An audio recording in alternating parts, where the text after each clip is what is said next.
Olen aloittanut työt kiinteistövälityksen parissa 1998. Olen suorittanut tässä matkan varrella LKV- ja KED-tutkinnot. No, mä oon ollut ihan nuoresta asti alasta kiinnostunut ja 25-vuotiaana aloin alalle. Silloinhan mun nuorena poikana suurin ongelma oli ehkä se, että toimeksiantajat vakuutettu, että pystyy hoitamaan sen homman. Nythän se on toisinpäin. Toimeksiantajat on 25-40 haarukassa ja itse on jo lähemmäs 50, niin nyt se on kyllä huomattavasti helpompaa verrattuna siihen.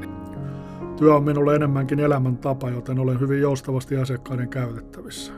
Lopullinen päämäärä työssäni on se, että kaupan molemmat osapuolet ovat varmasti tyytyväisiä ja voivat suositella minua kaikille. Asun itse Vantaan Pakkalassa kivenheiton päässä Jumposta. Sitä kautta Pakkala ja sen lähialueet Tikkurila, Ylästö, Kivistö, Tammisto ja niin edelleen ovat ominta aluettani, mutta kauppaa voin tehdä koko Helsinki, Espoo, Vantaa alueella. Olen Mika Katajala, OP Koti Helsinki, Vantaan konttori.